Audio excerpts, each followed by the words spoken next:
Hi, everyone. Kinsey Schofield here, and I hope you are having the most fun, festive holiday season. As we wrap up 2025, we are looking back at some of my favorite interviews, some of my favorite guests, and I know that you love and enjoy them too. So kick back, relax, and enjoy your Christmas holiday, your Hanukkah, all the things. And I appreciate you, and I look forward to seeing you again in 2026. Merry Christmas and Happy New Year. Welcome to a special edition of Heirs and Spares, where I'm in Rupert Bell's pub. Oh, Rupert Bell! It's so good to be with you in real life. Well, I got to remember my name for first starters. The other day I completely forgot who I was. Yeah, lovely to see you coming over here. I know you come over quite often, but actually we don't often get a chance to have a drink. You spend a lot of time in the garden. Well, no, I'm not just in the garden. I do travel a bit, it's very nice to come to a pub, a proper English pub. And this is where we are today, is nice old chairs and a good old-fashioned glass or a proper glass to put the beer in. Makes me happy.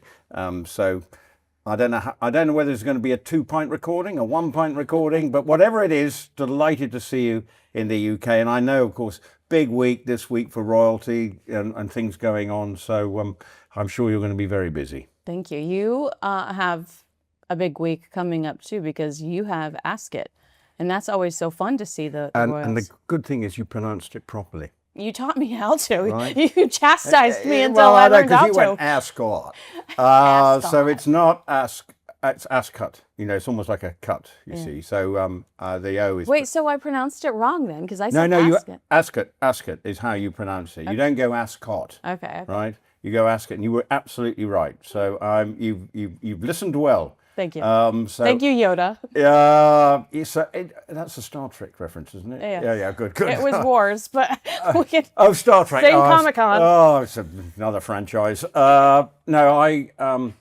Yes, that is a big week for me professionally, because obviously I work for Talk Sport, sister station to Talk and everything, so I commentate on the races, but actually from a royal perspective, I actually have come here today hot foot from the gallops in Newmarket, where I've been watching horses having a spin ahead of their date at Royal Ascot, which, as you know, you went last year, didn't you? Is a sort of unique sporting occasion from a British perspective, because it's the best racing Britain can offer, but it's also saves the British fashion industry, because the amount of clothes and milliners, it's all about... It is central to the British sort of summer social scene, and, you know, hats and everything. 80% of the crowd who go there wouldn't know the front or back end of a horse. 100%. Right? But they're there to people watch, royal watch, and it will be interesting, because obviously we didn't see the Princess of Wales last year. She's been out and about. Will there be a 3-line whip for her and William to turn up on one day? Normally, if they do, it will be Thursday, which is the day, although it should not be referred to, is it's known as Ladies' Day, but there's no such thing as Ladies' Day. I think that Prince William and Ladies' Day go hand in hand. Let me tell you. I'm going to tell you some Ascot protocol here. Let me tell you. It's not Ladies' Day. It was done because there was an article in the Times back in the 19th century that said on one day, and the ladies looked absolutely familiar. Ascot don't want to differentiate on any day, because their take is that everyone looks spectacular whatever day of the royal meeting. Okay. So you know, and I get that, because why should it be singled out? What's different? But it's Gold Cup Day. Well, I think it's like perfect from a marketing perspective, because if you're a single guy, heck yeah, you're going to Ladies' Day, because that's when, you know, all the women are showing up and showing out. No, but they show up every day brilliantly at Ascot. Yeah. It's every day, because there is a dress code. So if you're getting tickets for the Royal Enclosure, you have to wear a certain form. You know, ladies have got to be in hats. Dresses have got to be of a certain type. Men have got to be in top hat and tails. Top hat fitted correctly. Annoys me when it sits up like that. So that to me is what makes it special. And people still, if they're not even in the Royal Enclosure, people still make a huge effort to dress up. And that is the point of Royal Ascot. It has a unique place in the sporting calendar. It's a sort of, because of that, the racing, from my perspective, is as good as it gets for flat racing enthusiasts. You know, we've got horses from Japan, Australia, America coming over. I saw one on the gallops at 5:30 this morning that's running from America. So it is a great experience, and I know you enjoyed it last year. I did. But the royal bit is still the key moment, the procession coming down from midday, from 2 o'clock. They all go to lunch. My brother was once in the carriage procession because he trained for the Queen, late Queen that is. And he went there and he says, lunch, you have to eat this on the hoof. You really do, because you get there because you can't, you know, there's no dilly-dallying. You know, eat quick. If you're a slow eater, you're in trouble. So I am a slow you eater. have to be bang on time. Lunch is done, you know, probably done and dusted in 45 minutes. You hopefully get a good pitch, and he did, I think. And then the Queen's got all her trophies in front of her, and she said and used to say she was so proud of one in particular. It's when Estimate won the Ascot Gold Cup. Well, that's the one I won. So, and she would be and meant it, even though they are her trophies in theory, but she winning that was probably the defining moment of her race ownership career. What other impressions do you do, Rupert? I don't do any impressions. It's not a particularly good one, but it's sort of, you get my drift. But she was, and then I do remember, I'm digressing here, but it's I'm having fun. There is a sort of royal connection here. Is when my brother won the Ascot Gold Cup in 2017 with a horse called Big Orange. Was Big Banana taken? But Big Orange won, and I did a bit of a viral commentary on Talk Sport. My son, Ollie, who works for ITV Racing. Hi, Ollie. Yeah, hi, Ollie. Yes, yeah, he's still single. Kinsey. Anyway, Ollie is going to, and he ran onto the track to go and see, because it was his uncle's horses won. Yeah. I've done a slightly viral commentary that's gone bonkers. And then the next day, I happened to be staying in the chief executive's house that night, and I can't admit, I cannot say that there's a lot of name dropping going on here. There was a little bit of this and some, right? Celebrating one of the biggest moments in my brother's career. To train the Ascot Gold Cup winner is a huge moment for any racehorse trainer. Anyway, he won it. I got over refreshed, and then there was rumours that I actually didn't go back to my hotel, but I slept in a car park. Well, actually, I ended up staying in the chief executive's house, borrowing a French shirt and tie the next morning with my morning coat to then go to the races. And then what happens is at the end... I thought you smelled amazing. No, I did have a shower. Okay. No, I did have a shower. No, I had slept in a bed, but I had to get up really early because the breakfast show of Talk Sport was coming from the racecourse, and they needed me there early. Probably shouldn't have been. Anyway, at the end of the day, Ollie is talking to the Queen, and next minute I get called over. Oh my gosh, and you're in your friend's shirt. I'm in my French shirt, dodgy tie, but I'm in my morning, I'm properly dressed. So we go up forward and we meet the Queen, and then then my son turns around to the Queen and says, "This is my father. He slept in your car park last night." Oh, thank you. So I slept in I said, that's not the case. I slept in your chief executive's house. And then she asked me where the commentary went on. I said, it went on to Talk Sport. And I said, I don't think it's probably the radio station that you listen to first thing in the morning. But that was a big moment in our career. So, and in my career, and for my brother, it was a very special moment for him to win that race. But I will never forgive my son for showing me up in front of the late Queen. Yeah. Never mind. Yeah, I love that story. Wasn't there another story you told me previously about you took a spill? Oh, yeah. Well, yeah. Okay. You want the spill story? I do. Right. Oh, I'm doing my greatest hits now. Oh, right. Oh, yes. I was working for Ascot, and was about an American horse won a race, and I walked out of the sort of area I was in. I slipped over in the weighing room and went in my top and crashed, bang. Now I've got a scar as a result here. Not doing a close-up, people, but anyway, I've got a scar here. But I landed, crash, bang, wallop on the floor, and just suddenly a big gash here. And I've got a former jockey, Johnny Murter, going over me going, "Oh, Jesus, Rupert, are you all right?" And I was all right, but luckily I got stitched up within 15 minutes because at Ascot, because they've got 80,000 people there, there's a fully fledged hospital under the grandstand. Wow. So I'm wheeled into the grandstand, but I go round with a great big shiner for the rest of the week because it was on the Tuesday. So I've got an eye like this. I looked rock hard.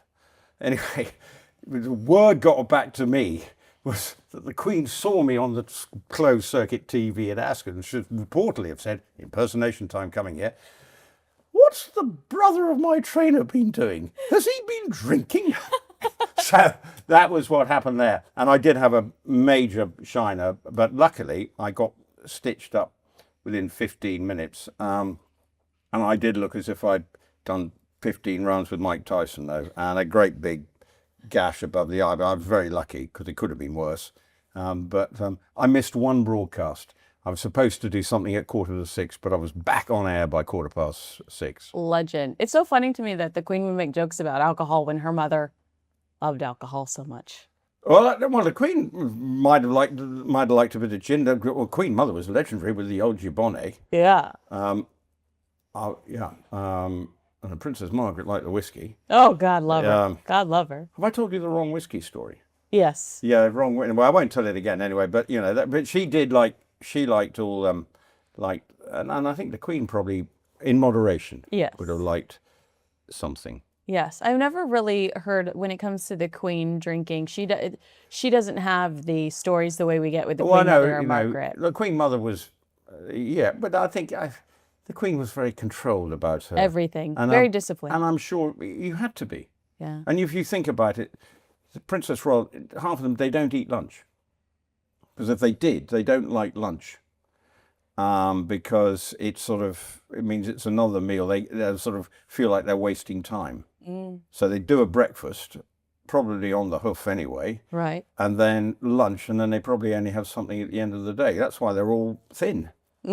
Because, they could be eating morning, noon and night. Yeah. With yet another reception. It is quite told, if you want... Like the Tudor King. I think he didn't skip a meal. Well, Henry VIII. Yeah. Well, I think he liked a bit of everything. Literally. Wine, women and song, I think, was his thing. Greensleeves. He wrote Greensleeves, I think. Thank you. No, do you know the song Greensleeves? No, I'm gonna have to Google. Greensleeves. It's I think he might have had a hand in writing it. Okay. So he I'll probably be corrected by people out there who know for sure. But he liked wine. Yeah. He definitely liked women. Yes. And he definitely liked song. and had interesting views on religion. Well, yeah, exactly. All related to the women in his life. Right, exactly. So we were talking about Queen Elizabeth, the Queen Mother, but Queen Camilla, who also likes a bevy every now and then, she loves horses. Oh, she is a passionate... Have you experienced seeing a lot of her? I know for a fact because she's actually she's very involved with the Ebony Horse Trust in London, of which my son Ollie is involved with. Ollie again. Anyway, and she's very involved with that. She loves her racing. She's been around horses all her life. I mean, even last week she was up at Hexham Racecourse, which is not one of our leading race courses, but it's one of the most beautiful one up in the north of England. And she was there rather than going to the Derby, it would seem, because they weren't seen at the Derby, which the Queen always used to go to. She does love horses. They have horses in training, but it's a very different approach. They don't have as many. For the Queen, it was all encompassing. It was her big, big hobby. The King is very interested, but not to the extent of his mother. And he never wanted to overshadow his mother. But he's got some decent horses. And he's even bought a horse to go with a trainer in Ireland called Willie Mullins, which is quite interesting in itself. So he is interested. And if you talk of Royal Ascot, will he be there all 5 days? Because as we know, he's still recovering from cancer. It's such a trek. I would not be surprised. And I also would justify it if we don't see him there all 5 days, because it's an exhausting experience. And I don't have the King's, I don't have the the help that the king has. But I would understand if he was like, look, I mean, I'm there for 5 days, and it's look, I'm sure he can slip away, and it's a long day, so he wouldn't be there all days. Look, his father was legendary for get there for the big race and would shoot off after the three while his wife would stay all day. I am the Prince Philip in this scenario. I'm like, I think I did leave early after. No, I made sure you texted me and said the king and queen are coming. I made sure I saw the king and queen last year. But the second that I witnessed everything that I wanted to see, your girl was out, and not in a train, in a cab. I took a cab back. Well, you've got a very good expense account. Punchy. Wow. I don't have an expense account. I just have no patience. Not experiencing the train journey from Ascot. I went there on the train and it was fun, but on the way home I took a car because my feet were like this big from all the walking. Right. Okay. Well, I don't have that problem. Okay. So now because men are lucky. I'd love to see you in heels at Royal. Well, hang on. We have spoken about whatever that lady with the new heels. You know, the podcast. the Spanx back woman. To Heirs and Spares a little bit. Spanx woman, yeah. Yeah, the Spanx woman. She's designed these comfortable heels. Okay, well then let's see you in those. You were going for the naturalizers, weren't you? Yeah, I wore them all day yesterday. They were very good. Right. Yeah. So you should. I couldn't. What that cost you? God only knows. I would love. It would have been. I reckon you wouldn't. You must have got rid of £100. I would have thought. Well, thank God I work hard for the money. Well, you're entitled to do what you with it, but the train experience after it can get a little rowdy. But I sort of understand why you did it. I wouldn't go back. I know because I go and stay somewhere near. But this is also a humble brag. Did you see the way he just slid that under there? I also stay somewhere near. You know who lives near Ascot? The royal family. Yeah, well, I don't think I'm going to get an invite into Windsor Castle. They all do live, because that's the whole point. The procession, it started Ascot when Queen Anne was out riding, and she saw the piece of ground in about 1711, or somewhere like that, 1705 or something. Let's do some racing here. It's a nice bit of ground. And that's how Ascot Race Course started. Wow. It's over 300 years old. Well, what is exciting as, a royal watcher is experiencing the highs and lows of the race, feeling like you're watching it with the British royal family, feeling like every time you're excited, they're excited, or disappointed, they're disappointed. It's just this. Well, and actually, there were famous shots of the Queen when Estimate won that Ascot Gold Cup, of her really absolutely just didn't look like the Queen. She just looked like a genuine race fan. And she was with her racing manager, John Warren, who is still the racing manager to the King and current Queen. And, you can see that it meant a great deal to her just as a fan. And that's what was so important, to see that she was able to be, not always the sort of calm, person that the spotlight's always on. That was just her. And actually you see the royal box, which they have at Ascot, you can actually see them, and the reaction of everybody around when there is a royal winner is genuine one of affection. It would be lovely to think that the King, I don't know what runners he's got next week, but I'm sure he might have a couple. And if they run well, excellent. But it is a 5 tough days for the King if he does all 5. But there are a few other, I'm sure the Duke and Duchess of Edinburgh will be roped in. I love watching Zara and Mike there. Oh, and last year there was a really touching scene that I noticed when Zara and Mike were there, because obviously there was a lady whose husband sadly committed suicide. It was one of her first appearances in public. And it was so nice to see the rest of the family just there supporting her. And Mike and Zara really were there being so supportive of her. And she's a genuine equestrian fan, like her mother.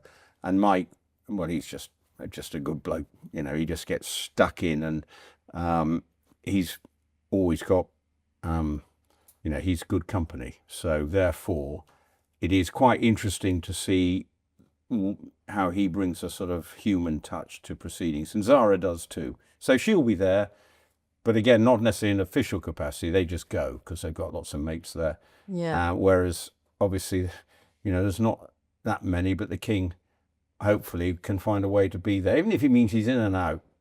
And then the big races at 4:20, and then it's fire up the Bentley, and let's go back home to Windsor. Yeah. Because he was at the Royal Windsor Garden Show last weekend. You missed that. You weren't there. You were travelling on Sunday. He was there on Sunday, having a lovely day, walking around his park again. Oh my goodness, I bet that was a blast. Talk to me about when you met recently. Well, how many times have you met Princess Anne? Was that the first time you've met her? Not very often. But you got to give her an award, and it was great. I did give her an award. And yes, one of my other jobs is chairman of the British Equestrian Media Association. You're like Meghan Markle. You have so many titles. Yes, but yes, I didn't pay for this one, actually. Meow. So, edit. Maybe not. I know you'll keep it in, won't you? I've made myself blush. Never laugh at your own jokes. Anyway, I am chairman of the British Equestrian Media Association. We're a very humble organisation. I've only got about 120 members. Yeah. But it was always, I think, because she's so, does so much for other people. And one of the things that she's been amazing at, yes, she was a brilliant rider back in the day. She won the European Championships on a horse called Doublet back in 1971, I think. Competed at the Montreal Olympics in 1976, didn't get very far, fell off. And as she told me, I was concussed, so I have no recollection. Wow. So her recollections may vary. Right. See what I did there. Anyway, so she, and also what she's more significantly, not only is she bred a world eventing champion, but she has done so much behind the scenes on behalf of British sport and equestrian sport within her role within the IOC, the International Olympic Committee. And it's been, equestrian sport is very traditional. It was all founded in sort of military. If you look at three-day event, it was a sort of 3 riding disciplines that you needed to be a cavalryman. So that's all part of it. So it's, whether it's now sexy in the Olympic vogue, but she tirelessly worked behind the scenes, sort of championing equestrian sport. And we felt, as an organisation, that we should try and give her the award, a Lifetime Achievement Award. But it's not straightforward. Well, and she doesn't like that kind of attention. So no, and you don't just turn up and say, oh, by the way, I've got an award for you. Yes. You have to go through hoops. Yeah. So the wheels went into motion about this time last year when I was tipped off that she was going to be at the London International Horse Show. I thought, perfect, because that's when we have our award lunch. But I know she, as I said, they don't do lunch. I was categorical, but I know she was going there because she does a lot of work for Riding for the Disabled. And they were the charity for the London International Horse Show. So wheels then spring into motion. Her lady-in-waiting, Jane Holderness-Rodham, she was known as the Gallop flying nurse because she won Badminton age 20 while having been working as a nurse during the day and then riding at Badminton. Won it last year for her work. But it wasn't a master plot to give it to a lady in waiting and then think, well, that's an easy one. We just go up the food chain. Yeah. No. She said, you need to write to this lady. So wrote to this lady and said, we'd like to do and why. And then we were told, we would now like you to write personally to Her Royal Highness, explaining why. So I'm thinking, oh, right. So with advice from somebody else, because I hate writing. Mm-hmm. So we went into full grovel mode. And so, but actually meaning it, because really she has done, and then she said yes. Yeah. So we managed to present the award at the, we got the green light that she would accept it. She came there on one of the Thursday night of the show after the Puissance, and the key thing I wanted more than anything was for the sellout crowd at London to be able to recognise and give her, British Equestrian Media Association, that means nothing, right? But actually I wanted the 8,000 people in the crowd to actually, all in question enthusiasts, give her a moment of turning the tables on her. No. And she'd just been presenting the prize to the winning riders in the puissance competition. That's the one where they jump the big wall. And then it was my turn, and she was I mean, I was blown away, but she genuinely seemed touched that we'd made the effort or wanted to give this to her. And then she's talking to me, watching footage of her on the big screen. Yeah, because you put this beautiful video of her together. A video up on the screen, and she's then telling me about the desert. You know, suddenly I can't remember what happened in the Olympics. Next minute she's telling me, by the way, I rode, sound like a mother. By the way, I rode Desert Orchid. And I'm thinking, well, this is going a bit wacky, because, you know, normally I didn't know how to behave. And it was just and what the royal family have is this incredible ability to make you feel, when they're talking to you, that you are the only person in town. Yeah. Right? And because they're meeting so many people, and they're going person to person to person. But she was, with that 5 minutes that I had with her, she made me feel $1 million, whereas actually I wanted to make her feel $1 million. Yeah. And I have heard subsequently that she was genuinely touched that she had been asked, to receive this award. So for me, that was one of, I'm going to do a Hugh Grant moment here. I was talking to somebody from the Horse and Hound just a few moments. You know the reference I'm talking about from, was that Notting Hill?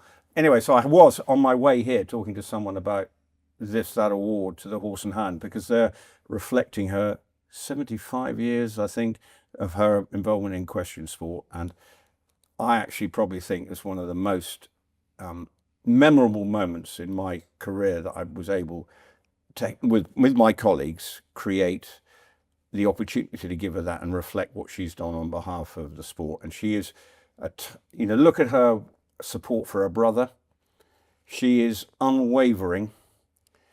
Her commitment is just a lesson to us all in service and about being the number two. Right. She is the perfect. Prince Harry. She is the perfect example of how you behave, knowing you're not going to get the top job, but you know you're born into something, and you give it your absolute 100%. And make it your own. She has made it.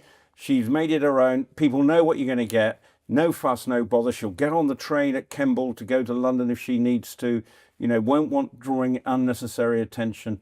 We're just getting. Remember, she survived assassination attempts. She's kidnapping, right? Kidnapping, yeah. In London back in the day. Heaven, what she must have said to the person trying to. I think she gave him 2 barrels. Yeah, it would have been quite funny, I think. But she was and is. How did they leave that out of the Crown? What? How did they leave that out of the Crown? Well, good question. I don't know, I suppose. I mean, that's it's such a unique storyline. It shows her strength. It shows her bravery, courage. But is it the Crown? Is it concentrating on the king and all, and all that queen and all that stuff? Yeah. I mean, it's faction. Let's be honest. The Crown was faction. Yeah. There is a giant portrait of her in my hotel room. It's really actually, yeah, it's actually very beautiful. Also, my Uber driver here told me that he met her and that she was so wonderful to him. But she was kicked in the head not too long ago. She said it was another one of those moments by a horse. Another one of those moments where she says she blacks out and doesn't remember the event. Back to work. I mean, what was it, 48 hours? And this is the thing. She went out one night at home and, sort of went out on her own. And, no one quite knows what happened. Yeah. Even Princess Royal doesn't know what happened. So it's quite probably a lesson now. She can't just go wandering off and look after horses because, getting clobbered by a horse. I mean, I've got a friend the other day who I saw at a wedding. I mean, she'd been kicked in the face, and you think, these horses, I don't ride. I'm king of the Self-Preservation Society. These are dangerous animals. Yeah. But yet I've worked around them all my life, and I was with some fiery old racehorses this morning, but sitting on them. But that means that even the most experienced horsewoman, of which she is, a horse can have a moody moment. And this horse had a moody moment, and, luckily she was all right. But as you say, no fuss, no bother, get on with it and be back out there on the road again on behalf of her brother and representing the royal family. Is she still considered technically the hardest working member of the British royal family? Well, you name another one. Who could be harder working? King Charles, or Queen Camilla, honestly. I think it's probably Princess Anne, then Queen Camilla. Well, Queen Camilla does a lot, but she's also probably can't do as much because she's trying to put a restraining order on her husband to stop him doing too much. Yes. So there's a bit of that going on. Yes. So I would suggest that she is. Let's talk, perhaps they ought to look at what they do with the Edinburghs.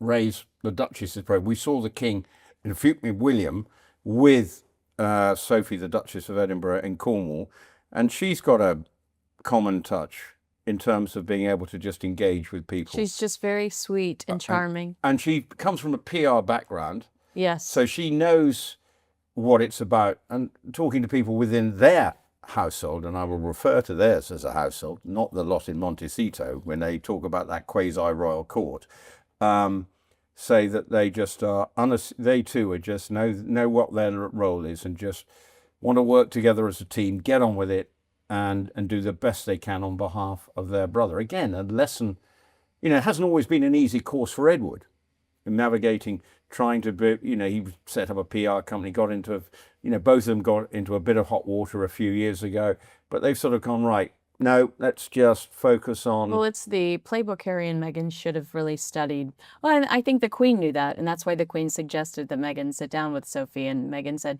that's okay, I have Harry. Well, this is the problem when we probably had to get round to them. This is supposed to be an edition of Heirs and Spares, but at the moment it sort of seems to be as far from that as possible. It's just Rupert Bell, this is your life. Yeah. Where's the red book? Anyway, no, and I think that is a lesson of how you can conduct yourself and be valued and seem important. But if you are haven't got the ability to know and understand, and Harry should have known, that there is a precedent, there is a protocol, it's history, it's been passed through for generations. There is a way the royal family works. You cannot just parachute yourself in and think you are going to transform an institution that's been going, even before 1066, we did have a royal family. Right. Edward the Confessor, Ethelred the Unready, or something like that. There were people around before William the Conqueror came over. So I would suggest, this could be turning into a 2-pint edition, but it's very good. So I would, so I think that's a real lesson of how to do it. And Duke and Duchess of Edinburgh have sort of worked their PR, that they've got themselves into a much more good place and people support what they're doing. And, obviously, their children very much in the background, but Lady Louise loving the carriage driving, very much in memory of her grandfather. It's all very, they know their act, as it were. Another example also of a family that protected their children while they grew up, protected them, had this little core. They weren't having their photos taken at school every day like Meghan was claiming she was going to have to deal with as a parent in the UK. They protected their children. They've grown up. Lady Louise is in school, and we don't get updates. University. I think she's at university. Yeah, she's at university. We don't get regular I updates. She even worked in the garden centre or something. Just got on with it, and probably half the people there didn't even know who she was. Mm-hmm. So that's what it should be, and that's why, coming back to the Princess Royal, when she married Mark Phillips, who was a brilliant horseman in his own right, she did not give those children a title. It's an absolute lesson. Married a commoner. She didn't want a title, so that's why it's Mr. and Mrs. Zara Tyndall, Peter Phillips.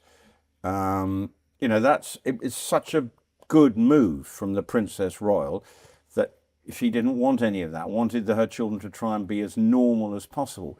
Yet you've got in America those two children with HRH titles. And Prince and Princess, well, what's that about? Losing his mind over the HRH titles, suggesting that the king was trying to hold on to access to their passports because he didn't want to give the children HRH titles, because ultimately Harry wants his children to decide whether or not they're going to be working royals.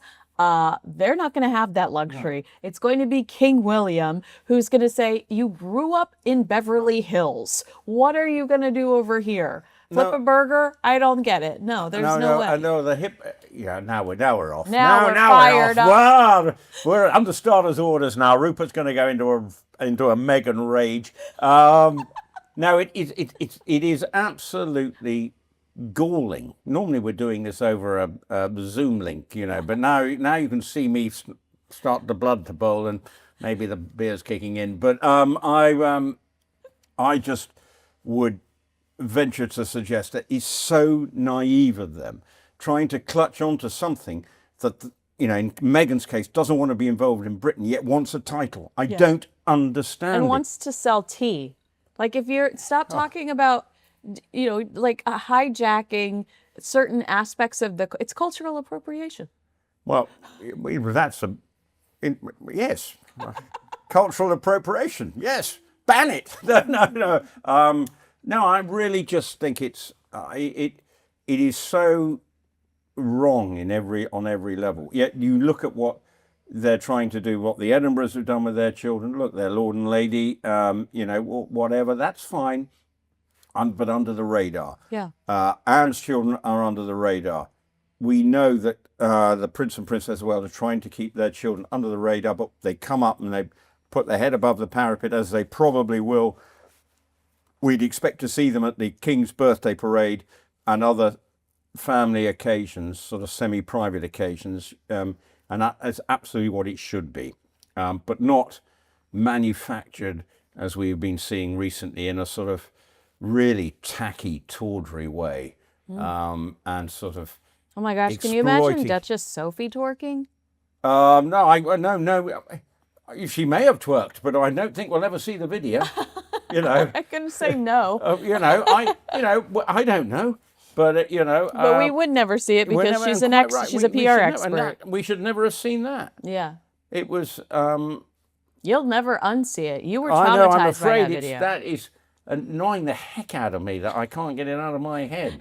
But it's just, and that is a lesson of how the other members of the royal family. Now, unfortunately, Prince Andrew is tarred with the same sort of brush as Harry. And look, I remember I was at school with Andrew. There was one bodyguard who was always around. Mm-hmm. I mean, what he did, I don't know. It was a different era. Yeah. In the late 60s, early 70s. But he still had a bodyguard. And I'm sure at Lambrook, where they are at school, which is not a million miles from Ascot, and it's a big area, I am sure there is some very strict instructions to parents as to what they should and shouldn't be filming if they're watching any of them play in sports or anything. That if any parent. But I also think when Catherine was sick, I heard from people at the school saying, I don't want my name out there, but there were reports that Catherine was in a coma. Remember how ridiculous that was? God, it was ridiculous. And so I had people contacting me that their children were going to school with her saying, look, I don't want to be known. I don't want to be out there, but you have to stop this. She's at the school run. We're seeing her. I think that there's just an unspoken rule that they love this family and want to protect this family. So they don't post pictures of Prince George playing sport. They don't post. It's just that they just organically and naturally respect this family. Look, sometimes when royal family goes to a school, suddenly you find the increase in applications. I mean, back in the day, there was rumours, that why. I don't think it's rumored Catherine went to St Andrews is because Mum said, "Well, you're off to St Andrews." Yeah. Now, you know what? I think there may be a little bit of, you know, I don't know. There may be some truth in it. If I were old enough, I would have done it, or didn't homeschool. I feel like I would have had a hard time convincing them. Here's all of my this is my NSYNC website. I think you guys should really enroll me here. But I understand. I don't even care if that's true. I feel like that's spoken about as if it's a bad thing that Catherine went to this school so she could meet Prince William. That sounds like a great success story. Well, okay. Well, it came off. But it you know, it could have not, you know, they broke up, but that was Catherine playing hard to get. Good for her. And actually, smart woman. To take on that role, you have to give it some serious thought. And this is where you feel sorry for William's mother, because remember, she was only 19, so young, and he was in his 30s, and it was a whole, you know, messy scenario. Why 19? Yes, you've been brought up within the royal environment, but 19 to 31, and then, you know, by then he'd led a full and active life. You know, it was a fairly... but she wanted to be with him. I'm not denying that. Absolutely. A love story, but unfortunately, you know, it was different even then. And I remember it well, because at that stage I was serving in the Grenadier Guards, and so we all knew, you know, we knew what was going on. And he marries her in 1981, and obviously has the 2 children. But you know, things grew apart, and then obviously, you know, met whatever the timeline is, the shadow of Camilla, and he, you know, came, and her marriage, it fell apart. Desperately sad. Yes. But then you look at now. For William and Harry, but for Catherine, she knew in many ways that she had to be absolutely 100% knowing that she was going to spend the rest of her life under the most intense scrutiny, as she is. Because she, even yesterday, or whatever it was, she was out somewhere at the V&A, you know, again, can't just walk out. She may have done the school run, and she looked relatively informal in a trouser suit, but she's out and about, and you go, she's back out. But even then, she can't just turn up somewhere and go, no one's not going to photograph me. You've got to be on point every single time. And that, when you're deciding to marry into the royal family, for most people who've come into the royal, do not have a showbiz background, do not understand what it's like. That's not you're coming in because you genuinely want to marry. So I think she was very sensible in that she gave time out and said, right, back in your box, I'm taking time out here. And then obviously we know the rest is now history. And they've got the 3 children, and you know, they're trying to build, again, those 3 children are in the same level of scrutiny. But there will be a bodyguard running around Lambrook School. I don't know whether it'll be 3, 1 for each one, but he will be lurking in the wings. But I think it's been a very, you know, obviously security's there, but it's great that no one feels the need to pap them. Right. Yeah. Isn't it illegal to pap them here? Oh yes, there are strict rules and regulations, but it doesn't stop anyone from anywhere else with a cell phone. Yes, because I know. With a cell phone, or you know, and that's what when Catherine was seen walking out of the farm shop. Well, yes, and when TMZ hid in the bushes outside of Windsor to capture that photo, you know, ridiculous. It can be a wild west land. Yet actually, what's interesting, the only things we see from the Duke and Duchess of Montecito is when they've got a pap, they pap themselves. Right. Meghan and you is go, her because no own. one else is really interested. She has to put the paps out for her, seen her walking out of a restaurant or whatever. I mean, you just go, it beggars, no one's really bothered. Because well, there was a photographer that recently spoke out, and he said that it was, you hit the lottery if you got them when they immediately moved to the States. But he said today, it's not worth the chase. The cash in return is not worth the chase. And I do think that Meghan taking so many photos, posting so many photos, but I also argue, like, hiding the children's faces, somebody is going to try to get a picture of those kids' faces, because now I feel like she's increasing the value of their faces, but diluting the value of her and Harry by posting all the pictures that she does of her and mostly her. Mostly, well, this is where the hypocrisy of it, the privacy thing is where, if they, do it right. Less is more. That is such, drip feed, but not every day. They get worn thin. Yeah. And recently, it's just been a barrage of I feel assaulted. Podcasts, TV programs, going on someone else's podcast and claiming that he loves me so much, but we don't hear how much she loves him. I mean, the whole thing is just overload. Oh my God. Why do the really good PR people? You see it from on all. You can just drip feed occasionally. And then you create a frisson. And a surprise, like Catherine showing up at that art. Yeah, the V&A. The warehouse yesterday. Yeah. That Weren't was you there? No, I was busy. I did like 6 shoots yesterday. 6? Yeah. So anyway, no wonder you can afford a taxi from Ascot. You're monetizing this. So she just shows up, and then it's big news because, like you said, not only does she look great, but it was a surprise. Megan announcing I'm dropping a new podcast episode next week after announcing the end of her podcast only makes her look unstable. It doesn't, she should have just dropped the surprise podcast with Beyonce's mom, and that should have been, oh my gosh, it's a new episode. We weren't expecting she can't do that. No, but I want to mention, you were talking about Catherine at that her appearance at the V&A Arts. This is the new warehouse, Queen Elizabeth Park.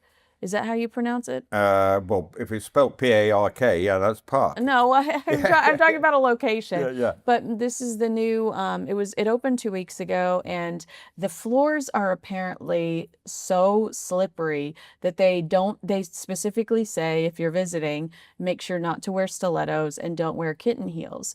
And so all the headlines this morning were Catherine breaks rules because she wore stilettos. And I thought to myself, this is how clever I think she is. She wears stilettos. She's very careful. She looks stunning. Yeah. Had she not worn those shoes, had she worn flats, I feel like she would have been destroyed for wearing flats, and they would have ignored the rules about don't wear these specific This is one of the problems for her, and we talk about being under the spotlight, and I feel for her, is that the moment she might do something wrong or might suddenly look as if she's, suddenly looks as if she's got a double chin. I mean, what's happened I've been there. We do have a problem that sometimes you can see it with other celebrities. They do these pictures and saying, look what's happening to X, Y, or Z, and you think, give us a break. I don't really care. You're growing old. Let her go into her 40s. Yeah. Gracefully. She's recovering from cancer or whatever she's been recovering from. She's looking at the moment as if she's in a good place, and obviously would love it. This is the problem with them. We are part of that media. I was going to say, us. We are the media, but I'm not going to slag her off. I didn't know the rules. I mean, I saw the picture and I was unaware. I just saw the picture and read the caption underneath. I didn't get to go for that. You've obviously done a bit more research. That's why you're good at your job, and I rely on you for bits and nuggets here and there. But I feel for her for that very reason. Yeah.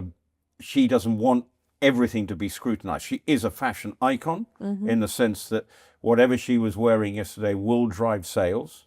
I think it was McQueen. Yes, she likes McQueen. Yeah, well, good luck to her. It's Steve McQueen or Alison? What's he called? Alexander. Alexander McQueen. Steve McQueen. Great Escape. Great movie. And other great movies he was in. But I'm not great on fashion. No, you are. The audience says otherwise. Alexander. He is obviously a. No longer with us, but yes. But the brand. Yes. And it's a bit like didn't she wear a posh Victoria Beckham. Mm-hmm. Yeah, Lady. Yes, Slay for sure. No, Lady. No, Lady, Lady. No, Lady Beckham, Sir David and Lady Beckham. Oh, I thought you said Slay. Yeah, no. This is even funnier. No, well, Lady Beckham is what you said. Oh, Lady, but I think I slurred. Where's my second pint? Anyway, I'm just entering the. You're very dignified. Is there a bit of Bacardi in that? But anyway. Yes, I'm very excited for Lady Beckham. Well, they've worked hard. He's worked hard at it, and actually, You know that Brooklyn has told them he doesn't want them to Oh contact God, him we got anymore? the Meghan and Harry tonight. Yeah. Give We me a don't break. need two more here. Tell me about her. Yes, I'm sorry, Nicola, boring. Yeah, come on. Give me. Daddy's money. Right. And just another Nepo baby, Meghan She Markle. has she acted? Yes, she was in a Transformers movie that no one saw, except I think I did see it. But yeah, she was in a Transformers movie. A bit part or a big part? I think it was a big part, but I think that's where it begins and ends when it comes to her acting career. Oh, right, okay. Transformer, I may not be the target market for I don't think so. You know. But yeah, so apparently he doesn't want Brooklyn, does not want anyone from his family contacting him. And I think that he will regret this because he was there when David got his OBE. He was there to support his dad, and he won't be there for his knighthood this week. Well, he won't get knighted for some time. Oh, really? I thought he was. He's announced on the King's birthday list. These awards get announced, and then you get told when you go to get given the old anointing. So there's hope. Yes, there is hope, but it's sort of mirror image of what's the two showbiz couples. Whatever you think of Brown Beckham, I've got to hand it to David Beckham. I mean, he is an extraordinary money-making machine. Yes. And he can ride the PR. He is a lesson for Meghan to get a good PR agents, because when anything goes slightly wrong, What affair? he is. Then there has been moments got involved with Qatar and people, the human rights fallout and everything. I think Tom Bauer told me that he never thought that, I could be wrong, but I think Tom Bauer told me that he thought that David Beckham would never be knighted because of the tax drama, the tax issue. But apparently he got his taxes all cleaned up, and now he's going to be you knighted. see, probably they needed just to sort everything. He probably wouldn't find it too difficult to write a check for X million if that's what he owed. I just wish, what's with all the tattoos, David? Oh yeah, you always do that. I'm sorry. You've just gone a little over the top. When you look at when he started as a footballer, this clean cut, and now he's got them up here, down here. He'll be mine are he will embarrassing. probably be the first person. This one I got because Ashley Simpson, Jessica Simpson's sister, had it. That's embarrassing. When the guy had the needle in my arm, he's like, "This is the dumbest thing I've ever done." And by then I could take my wrist back. No, all for tattoos. But I just think, David, when you're a sort of fashion icon, you can't actually get rid of them unless you then go above your shirt. Yeah. We only have 2 minutes left. Is this going to be a 2-minute rager? Like, are you going to vent about this for 2 minutes? No, I'm done. Oh, okay. Have we only got 2 minutes left? How long have we done? It's a 1-pint program. I thought it was going to be a 2-pint program. Is there anything else you want to say about Meghan, Harry, your life? I woke up this morning and I was just grateful. Oh, but there was something eating your lettuce. A gardening update, viewers. And we always have to have, this time is a stressful time of year. And partridges have eaten my lettuce now. I've had a bean crisis and we still don't know what chomped my beans. Bean crisis. But the good news is, dear viewers, my aubergines are thriving. And I now know what it means to some people. And my courgettes are looking very, very good. But my lettuce is... The flipping partridges, because I live near a wood, have leapt in and chomped my lettuce. Did you know that Prince William says the aubergines are his favorite emoji? Well, what? Well, there we go, viewers. When someone told me that, it's a bit like, I'll tell you a story. Is it like 30 seconds? It's 30 seconds. Here is a 30-second story. I was doing something with Ollie. Yeah. And I was presenting something, and I turned around to people and this word, I had no idea what it meant. And I said, everyone at the dinner here, please enjoy your nosh. I'll leave it there. This is one of my favorite products. This holiday, while others are chasing the rush, find your sense of calm with Peak. Peak is a luxury wellness brand powered by rare plants and cutting edge ingredients, offering the perfect remedy for the season's hustle and bustle. Their science backed botanicals, minerals, and vitamins support metabolic function, immune health, sustained energy, and radiant skin. In this festive season, choose serenity as the ultimate luxury with Peak. One of their newest essentials, the dehydration protocol, is a day to night electrolyte system that keeps your body and skin hydrated while promoting better sleep. Enjoy a focus boost without jitters or crash. The natural balance of caffeine and calming compounds keep you centered and alert all day long. Nutrients in their matcha help curb sugar and hunger cravings, making it easier to stick to your wellness goals. Now, I have been using the deep hydration protocol every night for the past 2 months, and my skin has never looked so plump and dewy. I wake up looking and feeling like I got enough sleep. Ready to gift the glow? Unlock 20% off for life for yourself and everyone on your list.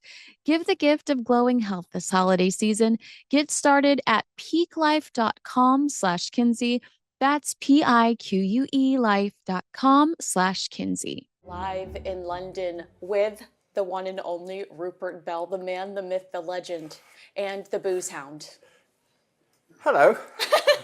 That was quite an introduction, but the most important thing is, last time we were here, they've decided to put us on this very salubrious leather chair this week, haven't they? It's very comfortable.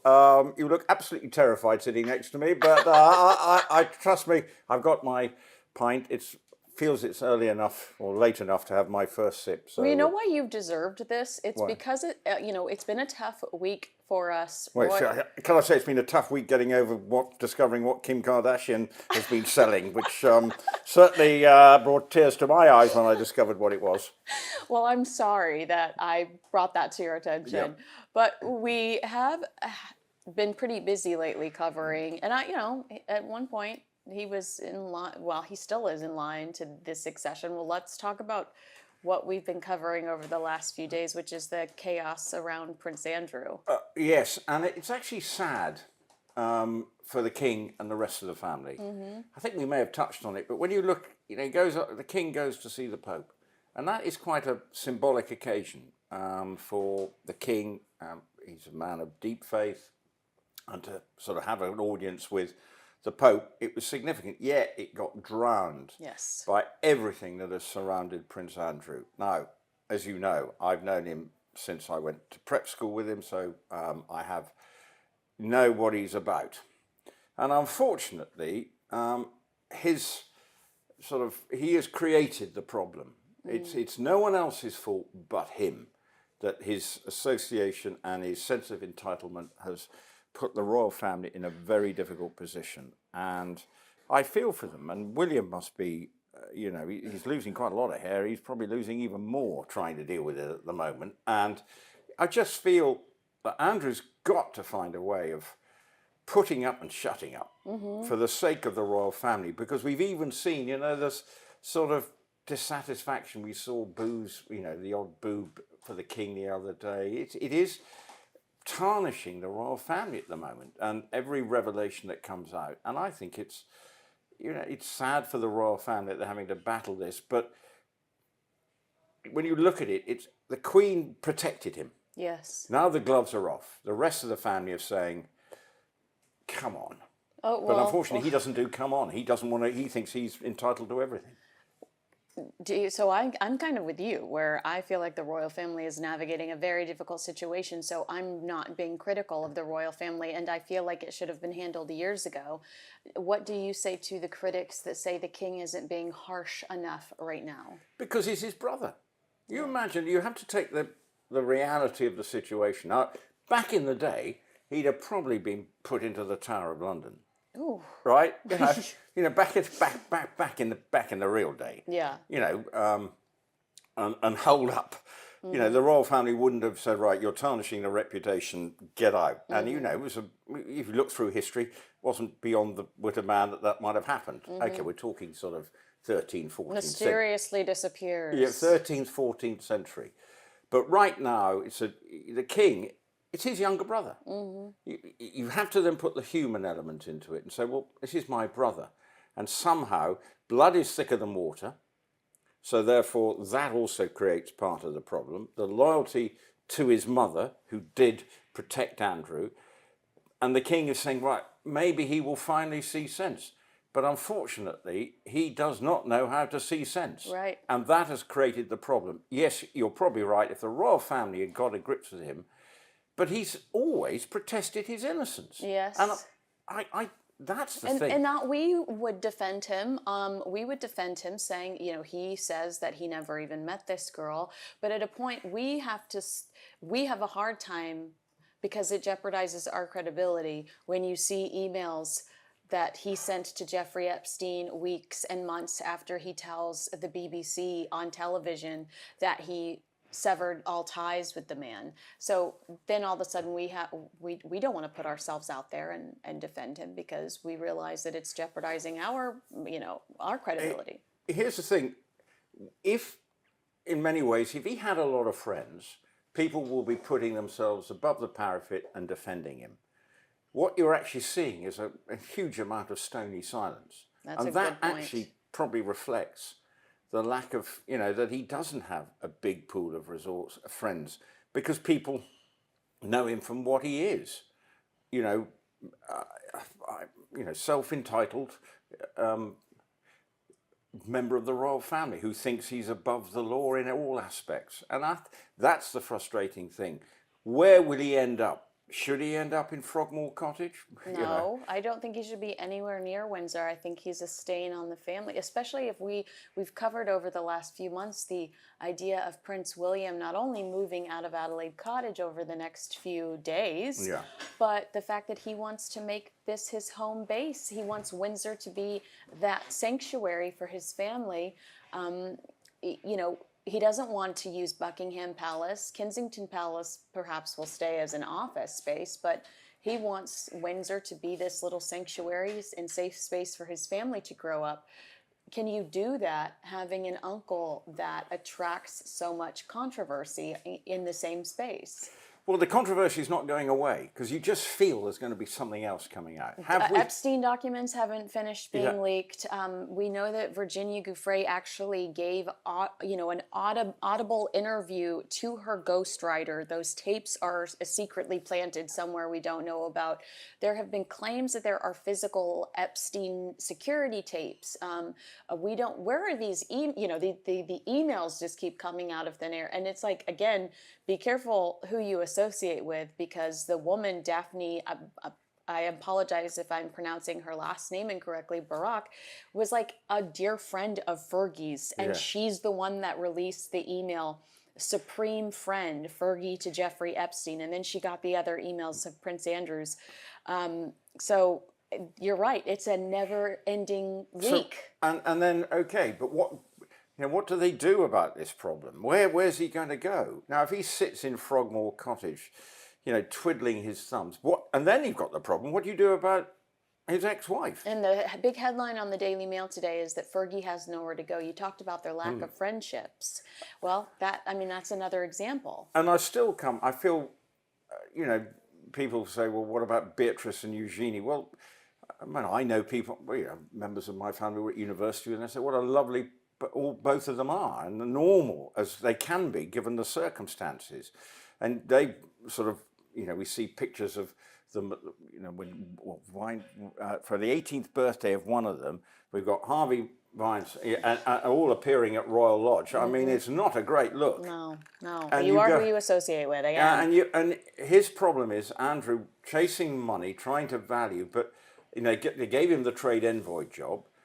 A story, he was given the colonel of my ex-regiment, the Grenadier Guards, and almost probably to give himself something to do. And, this is the problem. Yeah. He is now 65. He's a year younger than me, but what's he going to do? He's a year younger than you? Yes. You handsome fox. Oh, it costs an awful lot of money.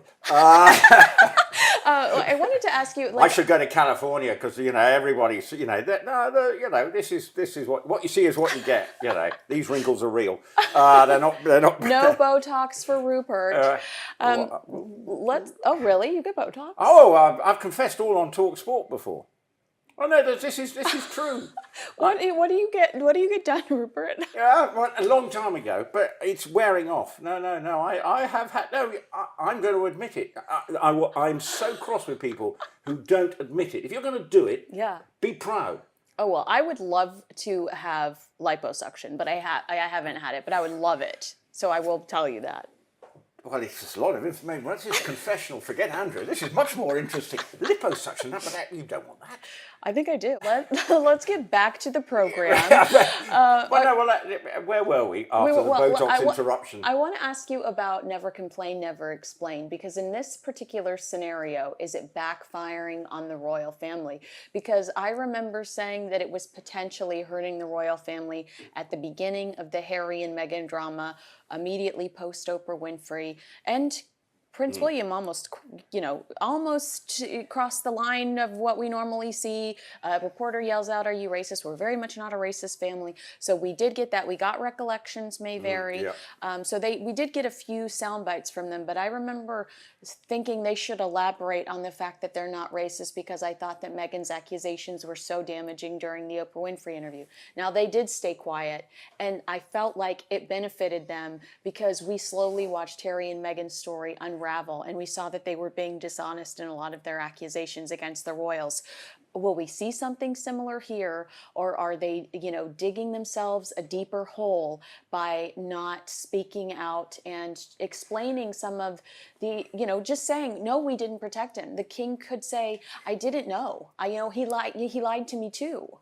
Well, I mean, you wouldn't know. You see, you probably don't know. If he's saying, I didn't do it, what do you do as your brother?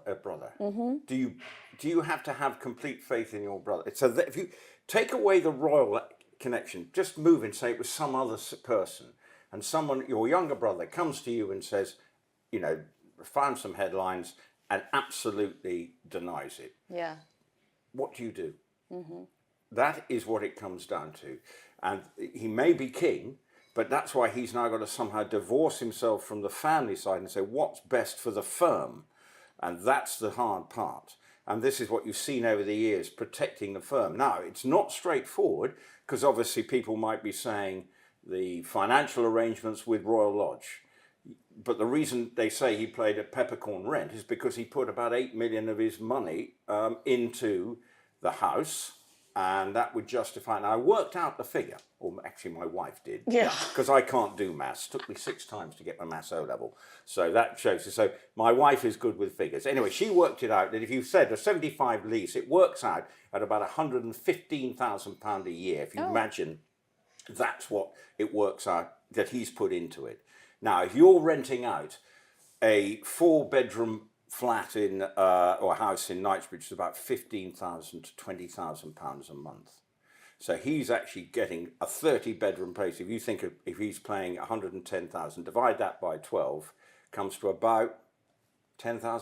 Mm-hmm. He's paid £10,000 rent over 75 years. That's what he's done. So actually, he's getting it cheap. Yeah, the 30-bedroom. Yeah, for a 30-bedroom lodge. So actually, it's not a commercial rent. If we believe the figures.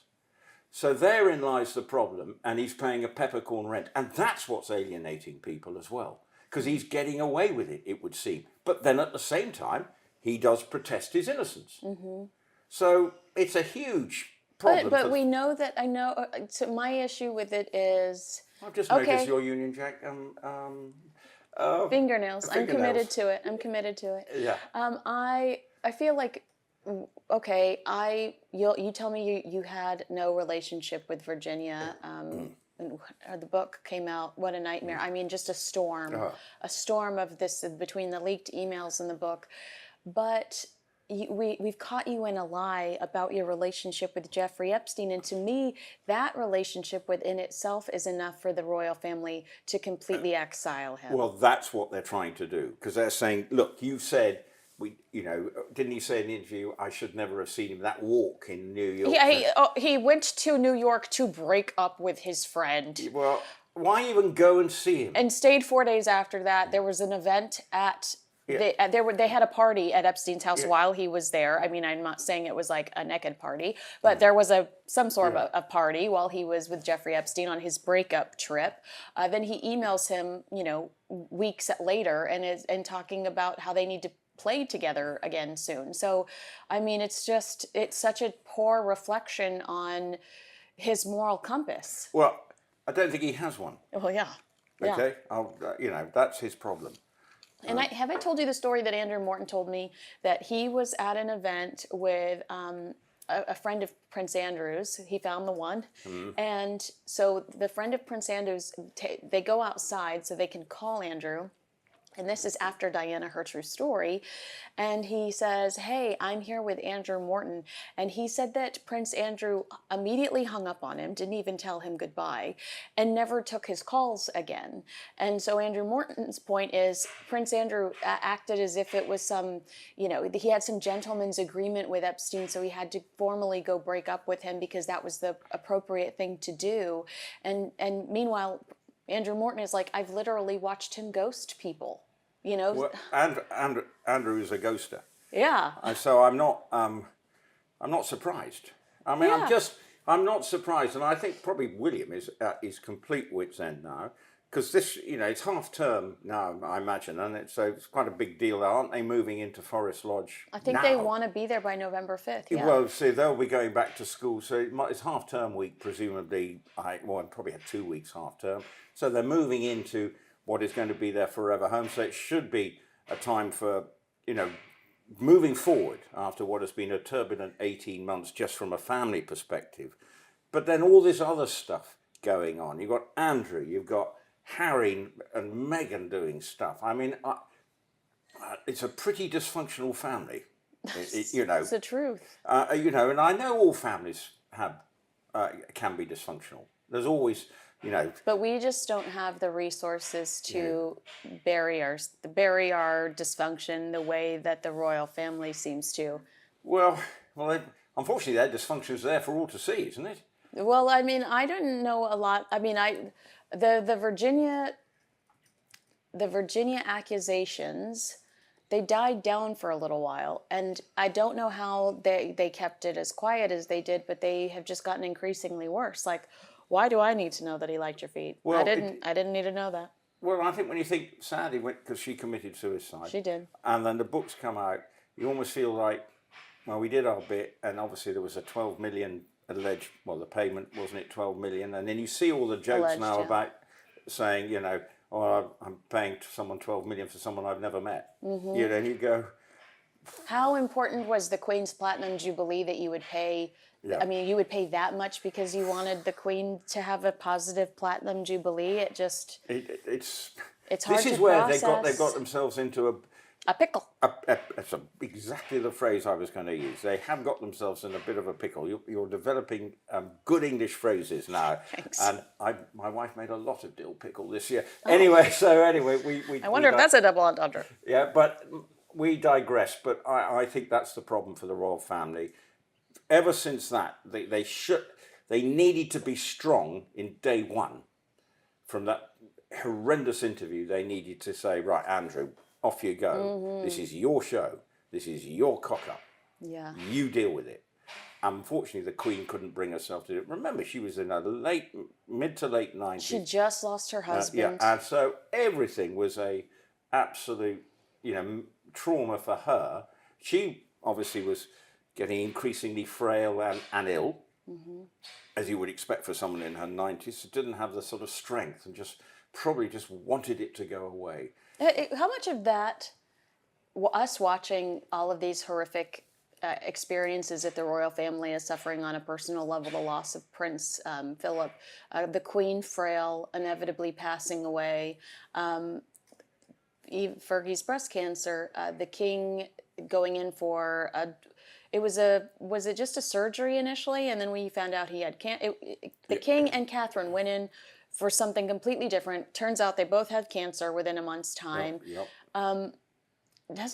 Don't you sit back and think to yourself, what a different world Harry and Meghan could be living in had they not attacked the royal family? Because based on all we just mentioned, their actions look like a pile-on. Oh, Meghan and Harry, they could have had, the world would have been theirs if they'd stuck it out. Not even if they stuck it out. Move to America and don't say anything negative about your former employers. Well, one half of the Meghan and Harry team doesn't know how not to do that, Right. And then the other one, unfortunately, sometimes doesn't have the brains of an archbishop to know that he shouldn't. And I think that's the problem. Mm-hmm. They need to learn to put up and shut up, mm-hmm. and that would be better for them, and not keep sort of trying to make sly digs here and trying to make themselves. Meghan was healing. She tells Fortune magazine she was healing. Oh, what oh goodness me, that Fortune thing when she was in New York. I mean, Washington, yeah. Or I got it wrong last week. I've got it. It's traumatic. Well, she's a jet setter.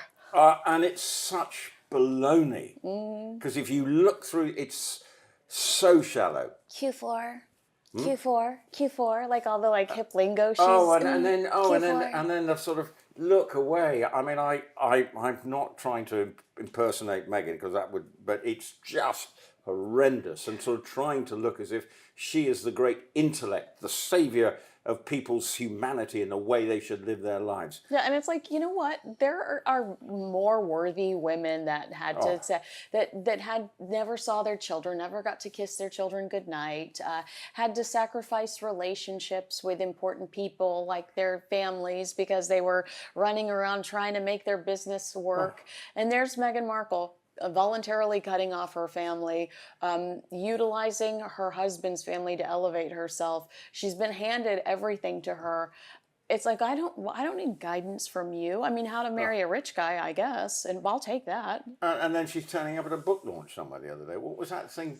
That speech? Hijacking her friend's book launch, at Godmother's, and it's around Santa Barbara and Montecito. What is that? It's just as a bookshop. It's a bookshop that you, for $200 a month, their membership, you can go upstairs to the private lounge where you can relax in the bookstore. But her friend was launching. Her friend since college was launching a book, and Meghan basically hijacked the entire sit down to talk about opening the door barefoot so that you aren't intimidated by her when you show up at her house. And here's a hack. This is so you. If you're going to have people over the next night, you can save time by putting the mugs out the night before. Oh, please. I want to be sick. What? You save time. No, I'll tell you what, okay, I always seem to end up telling family secrets. My wife's quite uber organised. She likes laying the table the day before. Get that out the way, done, so she can concentrate on the cooking, because she knows I'm useless, right? I am a sous chef from hell, right? But she is quite organised in that. But it's such, life is common sense. To think, I'm sorry, did you say her idea of planning for a party is to put the mugs, or people are coming around, is have them out? Yeah. I mean, how hard is it to go to a cupboard and say, oh, there's 4 of you. Oh, that's because the cups are in there. Can you get them? Yeah. Oh, can I say the word? I mean, I think so. It's just, but it's like this was for her friend's book about entertaining, and Meghan's, inserting her own So her hats. idea is that you just put the mugs out before people arrive. Yes. Oh, please. And she thinks that is wisdom. Yeah, well, she also said, and I thought this idea was kind of cute, I'm going to be honest. We hello, can't just slam her hello. all the time. She talked about, and I know somebody will criticize me in the comments for this, but I liked the idea of the healing blanket. She said when... Sorry. She said we get on well, but you may start to lose me here. A healing blanket. So when Archie or Lily don't feel good, her and Harry will say, oh, should I go get the healing blanket? And it's like probably a weighted blanket or something. I can't remember what she said, but it's a blanket that they snuggle the kids in, so kids feel like they're like getting better. Every family has something, so if you a comfort something for your children, they call it a healing blanket. Yeah. You see, only in California. Only in California. That's right. I mean, I don't know. I haven't heard of a healing blanket in this country. People have things that, You're right, like a stuffy. Or a stuffy, or there's a sort of favoured. I have healing carbs. What? Healing carbs. Healing, what are they? Bread. Healing carbs. Right, so bread is your comfort food. Yeah. So and what type of bread do you like? I don't know. All of it. Well, so you will just go, there's a lovely something, panini, and then you say... gosh, I love a good panini, yeah. Right, Heck okay. yeah. So healing carbs, you see, it's never dull. You always leave me confused about Californian speak. Well, at least Healing I'm carbs. not talking about Kim Kardashian. Well, no, well, that's left me traumatized. But anyway, move on. So healing, I get all that. But a healing blanket, it's just, does she think she's the best mother? And then, here's the thing. You know that Instagram of them Halloweening? Yeah, They Halloweening. must have been a film crew following her around. Well, no, because I think that it looks like Marcus Anderson is her friend from Soho House. It looks like he's cutting the pumpkins with them. And we know Doria was there. And they're not in all of the shots. So perhaps Marcus and Doria were filming for... And then they've gone to an editing suite to put it together. Well, I could do it on my phone. It's called InShot. It's an app. Sorry, is it? Oh, right. Yeah. Fine. So I feel like You've lost me. You've lost me. Yeah. I think that's what But Megan it looks sits around quite doing. sort of glossy, and as if it's been given the full treatment. I think that's Megan's, MO these days. But again, it looked fake. Yeah, I did. It just, if you're going to a pump, God, I know. Do you think we'll get like a Halloween picture where the kids are in masks?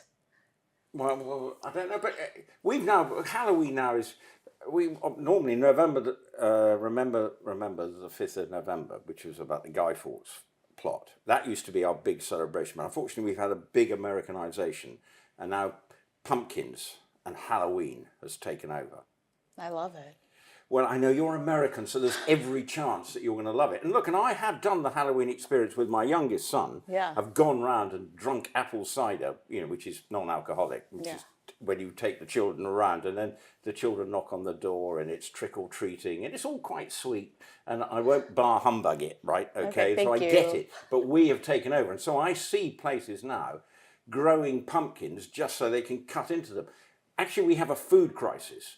I actually think we should be growing pumpkins just to eat, this not is the most to cut them in. Geriatric fight we've ever had. Humbug. We should be eating the pumpkins. We should be eating the pumpkins, right? Because you cut them up, and then what do you do with them? Well, then the squirrels eat them. Don't talk to me about squirrels. Because then we'll be on to my crisis that I've had all summer in my vegetable patch. Well, I feel like we should just segue into it. I don't Well, want to miss but this opportunity. have we done enough, Megan? Where are we going to get? What are we going to see next week, Megan? What will she have revealed about her life now that is going to be so captivating? Well, hold on. You tell your squirrel story. I'm going to look up on her you Instagram. go look and see if it's been revealed. But Yeah. my squirrel story, my vegetable patch, I grew a whole lot tried to grow onions, Yeah. sweet corn, which I, corn on the cob, love. But unfortunately, some pesky grey squirrels. It was like having they went with a chainsaw, these grey squirrels, and just ate everything and left my runner beans, everything was left as if someone had gone in with a chainsaw. Grey squirrels are, to me, Your enemy. They are enemy to a gardener. So how long did you walk away that they did all of this Well, no, destruction? because they go at night. Grey squirrels are all over. I live in the middle of nowhere, right? Yeah, with And Ellen DeGeneres. So therefore, well, not quite near. 30 miles away from Ellen DeGeneres and various other people. But at the same time, they just attacked my vegetable patch with a vengeance. But I'm not standing sentinel at 3 o'clock in the morning. Like with a rifle? With a rifle to shoot the little pesky critters. But, I wouldn't do that. But it was traumatic. So I never got a... Why doesn't your cat go after them? Well, squirrels they shift. I've got cat, look, yesterday, trauma in the house. I was doing a bit of domestic duties because I'd been told to. And I'm clearing a cushion. And I'm going to tell you what happened to me yesterday. And you would have leapt. I picked up the cushion from here. And underneath there was a mouse. No! Alive. No, alive. Alive. I would die. Alive. I know you would. And then luckily I had a duster with me, and I grabbed it. I didn't kill the thing. Thank you. I put him back outside. Okay, good. For Percy the cat might be going to get him for dinner tonight, but I put out, but that made me leap out. Oh my gosh. And you wouldn't have liked it. No. Okay. No. So that's trauma in the Bell household yesterday, was the pesky mice in the sitting room. Anyway, but the grey squirrels are the ultimate enemy. They are my bête noire. Okay. Well, we're going to send our deepest, condolences to the grey squirrel, your vegetable. Well, I am trimming my dahlias this week, okay. And I've got manure being delivered so I can bed them down for the year, and then my dahlias are. It's quite early, but anyway, can we get back to the royal family? I feel like you should send us pictures. Send us pictures so that we can, as you're talking. Well, the end of the year, my dahlias, my aubergines in my greenhouse, they haven't been that good. Yeah. Peppers have been amazing. Okay. Peppers have been good, and cucumbers. My wife has my fridge is quite big, but I can't put anything into it because my wife has gone pickle crazy. Because she found an amazing woman who I can't remember on YouTube. Yeah. Who opens up her thing. It's quite sweet. Is it Meghan Markle? No, it's not Meghan Markle. There's an American lady who is the pickle-lick queen, and she says, "My sweet friends," and then she does this amazing thing, which I don't think she quite understands. She likes a firm English cucumber. And that's the phrase she used. So do I, gentlemen. Okay? So, anyway, we leave it there. But she says, I don't think she has any idea of the connotations of saying that. Well, anyway, I think I'm going to have another drink. We will tell her. All right, well, let's get into more of these royal stories. You'd mentioned this earlier, and you were like, but wait, let's talk about it on camera, and you're so right. Emily Robertson, Meghan and Harry's communications director, because they need a communications director, left her role some weeks ago, according to a report. She resigned after just 3 months on the job, and you were saying to me, how do they burn through so many people? Well, 3 months. I mean, that is short by any standard. Wait, Prince Harry recently had a man that went to work for him, and he only lasted 3 months too. Do you remember that guy? I'm so sorry I don't remember his name. I don't know, but it just shows you this person who was trumpeted in 3 months ago was going to be the best thing since sliced bread. They stole her from Netflix. Yeah, and she's walked away. Mm-hmm. And that tells you, if you're losing that many, you get them to come along, and then if you suddenly within 3 months have gone, I've tried, and that's what I think's happened. She tried, but Meghan doesn't play a blind bit of notice to them, so you might as well not have them. Right.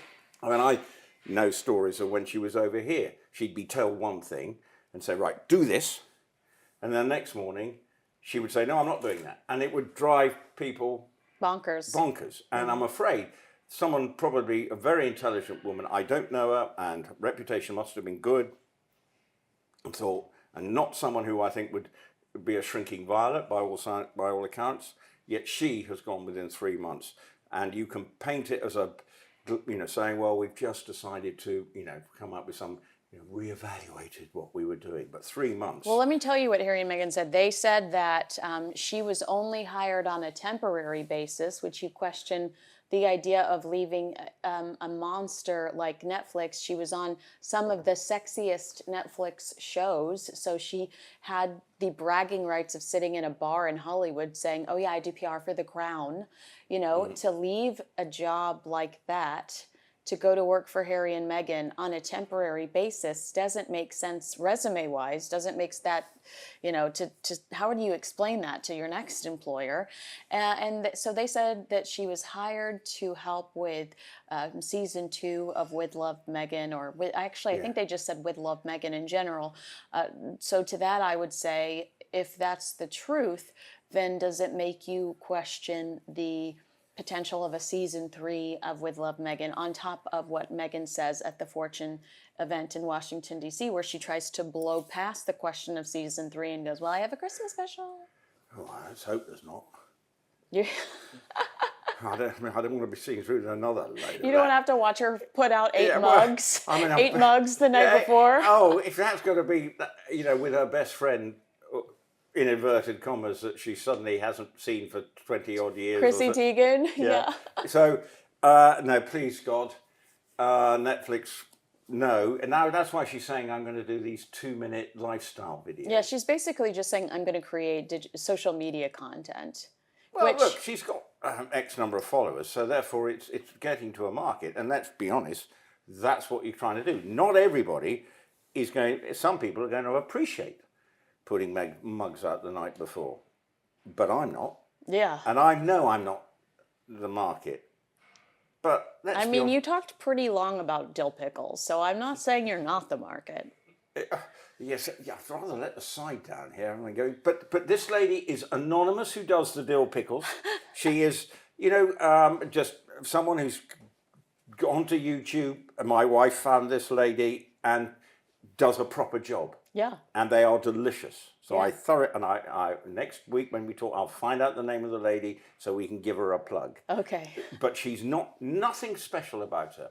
Just unpretentious, enthusiastic. For Megan, it's pretentious rubbish. That is so true. There's like the pretentiousness of what she does, and the way that she thinks that everything she says is like she's saying it for the first time, like the mugs or the pretzels in the bag, and you're just like, oh my God. I'm sorry. Most of life is common sense. Yeah. Right, isn't it? You've just, just get on with it. Just do what's, everyone's trying to find labour-saving things, but to elevate stuff. It's such codswallop. Yeah.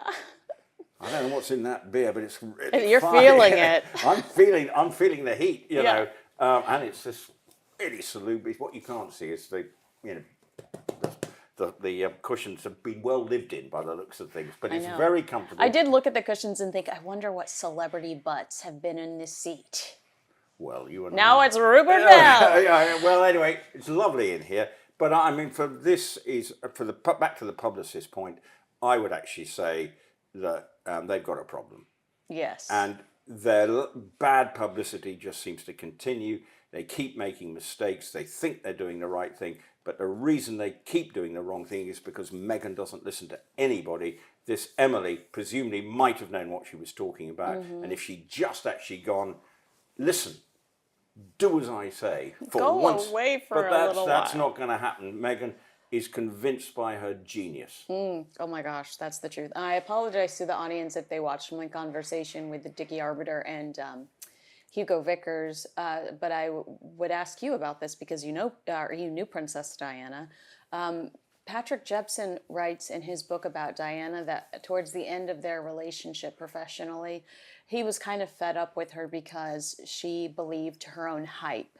She believed her own publicity, and it changed her attitude. It changed the way she functioned, and it weakened their working relationship, his former press secretary. And sometimes when I watch Harry and Meghan, I think they believe their own positive headlines. They go to Us Weekly, they go to People magazine, they carefully curate this narrative, and then they believe it instead of realizing that like People magazine's just playing along because they like access to you. Princess Diana was no mug. She knew the game, but she did.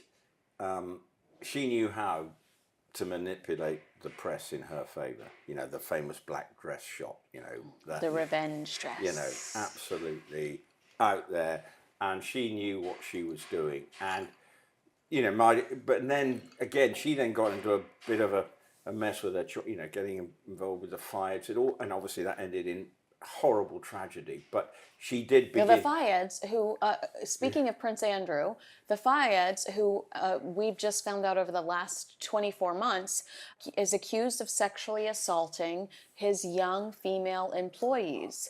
I mean, if Diana were alive today, she would be dealing with the brunt of that relationship that she'd had with him. And the problem is Dodi, Mohammed Sanya, was not, was rudderless. Mm-hmm. And Mohammed, because he was trying to protect himself, he was an establishment figure. And he thought he could buy his way into the establishment whilst carrying on, it would seem, in the most horrific fashion. Mm-hmm. I mean, the worst thing, going to Harrods back in the day when you saw the shrine. Oh gosh, where they're like angels in heaven. Oh, it's just that was. I mean, it was just sad and tragic. It's tacky. Horribly tacky. I mean, Harrods used to be, I'll show how naive I was back in the day. My first trip to London, I didn't know where to buy a newspaper, so I went to the 5th floor of Harrods because we had a flat nearby. Absolutely pathetic 18-year-old I was. But anyway, there we go. I bet you felt cool, though. Well, no, I didn't. I felt stupid because there must have been plenty of other places. So going up to the... But Harrods used to be considered, but now it's just basically a giant, seems to be a few bits of department, but endless restaurants and things. I haven't been in for a very long time. It just looks, the last time I was here, I was in there and I was like, there are germs everywhere, lots of people. Well, but it's a destination. No, and yeah. And I get that, but when... Not sponsored by Harrods, this video, by the way. Well, no, we're not. No. But if you are available, Harrods, we won't complain. But it may be fantastic. Yeah. But it used to be, the height of elegance. But Muhammad Al Fayed, he definitely made it tacky, that shrine. And then there was sort of, his face was on the sphinxes. Mm-hmm. I mean, it was so absolutely horrendous. He just, his entire body rejected the rejection he felt. I mean, he lashed out so much because he felt rejected by society here. And Princess Diana was his way in, and that was such a huge win for him. And they didn't protect her. I mean, she also made some poor decisions. She should have been wearing her seatbelt, but she's gone now. Sorry to go back to Prince Andrew, but I do feel like one of the reasons that they would potentially protect Sarah Ferguson, why should she have her own home on the Windsor estate, is because she has a lot of secrets within that family, and Diana being one of them. And I think that's part of the problem for the royal family. They don't want her to write a book because she's going to need the money. Mm-hmm. And she's done it before. Remember, Diana stopped talking to her because she wrote that Diana's shoes gave her like warts. She wrote one in 1996. Then there was an update. I think she's 2011. 2011. So she's done her. And so now, this could be the next one, and she will need the money. And so some publishers... And she has proven to be pretty shameless in the past. And she's a conundrum for them. And also, she is the mother of Beatrice and Eugenie, so she is, married into the royal family, okay, now divorced, but they've got a problem with her because we know she courts a lavish lifestyle and the money. And if someone comes along, and it would be quite a punchy advance fee, I would imagine, for her to dish the dirt on everything. Yeah, but I feel like Diana is somewhere that she could really hurt them because it would really anger Prince William. Remember that at the time, Diana and Fergie were going to try to take down the monarchy by leaving both princes at the same time. They were planning on leaving Charles and Andrew, and it was going to shock the world. And it was a scheme that they were planning on the telephone every day. They got their astrologers involved. Fergie knows where the bodies are buried. She knows I'm sure that she knows of other flirtations or potential relationships, because we know Diana wasn't a saint. She saw other people too. I know, I'm pretty sure over the years that's why they sort of put up with her and have allowed her to...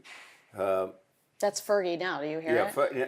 She's mad at us. Yeah, well, I don't really can hear the works going on, but for Fergie, the royal family have known that, because they know she knows everything about Andrew, so she could, if she wanted to, I don't know how much dirt she would want to, but she needs the money.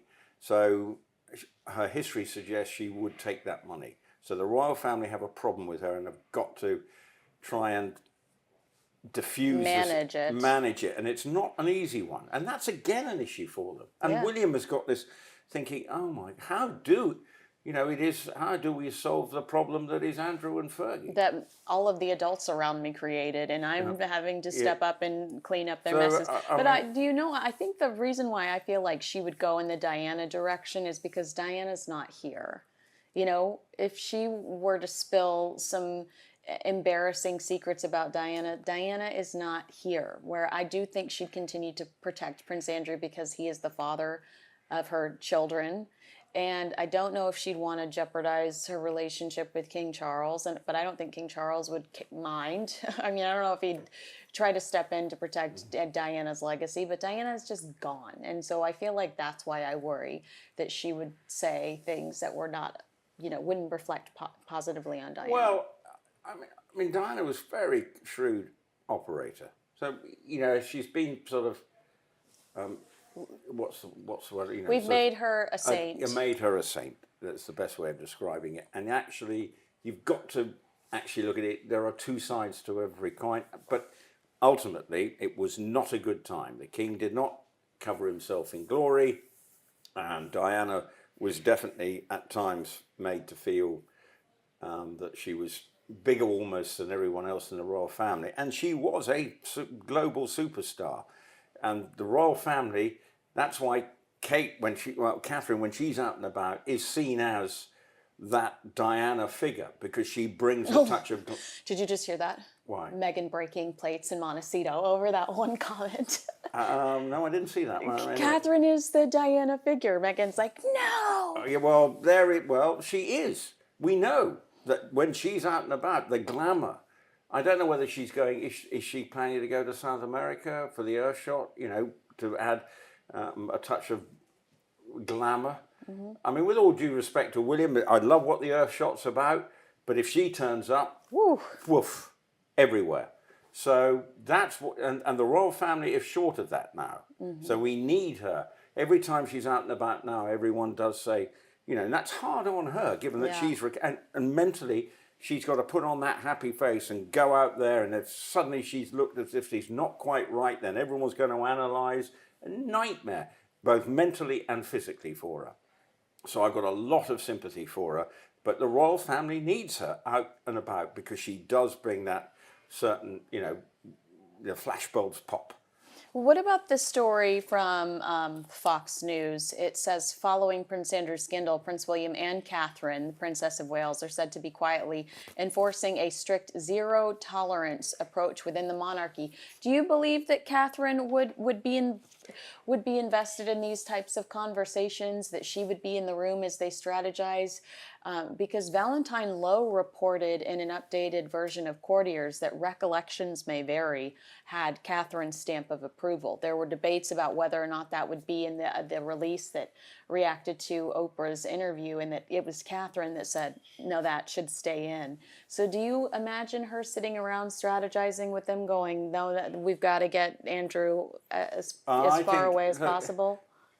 Look, William and Catherine probably sit around, when they get to Forest Lodge, I'm sure it will exercise them. Because what do? It's dominating the story everywhere they go. It's Andrew this, Andrew that. How do we deal with it now? What about us?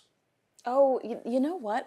Because I was just thinking, we totally glossed over that Prince and Princess of Jordan meeting with the Prince and Princess of Wales. I mean, blink and you'll miss it. Oh no, I saw it and I blinked. Yeah. Because then every other story these Andrew headlines are eating up any decency that the royal family's trying to punch out right now. Any good story that's happened recently is disappeared in a blink of an eye because Andrew's dominating, and there's probably something going on with Meghan that keeps people exercised. Yet more, pictures of, I think we even nearly saw Archie, didn't we, in a picture recently? We might have seen a side-on face, but normally he's running away from the camera. Leave me alone! Put your mugs away. Yeah, please. Anyway, so he's always running away from the camera. I've never seen, he's quite quick too. Got a little football player on our hands. Anyway, talking about football, at least the one thing for Prince William, his team beat Manchester City at the weekend, and I'm sure he had fun on Sunday watching that. Yeah, as much fun as you can have. Yeah. Well, I had as much fun too because obviously we share the football team, so we're delighted. So there's some good news. His football team are back on track. Okay, but otherwise the rest, and I hope we're trying to end on a good note here. Moving house is stressful, right? Yeah, but we're happy that they're going to have a really happy new life, right? New home. Football team won, new home. We're ending on a high note, right? Yeah. Thanks so much for watching one of my favorite best of compilations here in 2025. Make sure you like, subscribe, and share this video with a friend. Again, happy holidays, happy new year, and I look forward to seeing you again very soon. Make sure you like, subscribe, and share this video with a friend.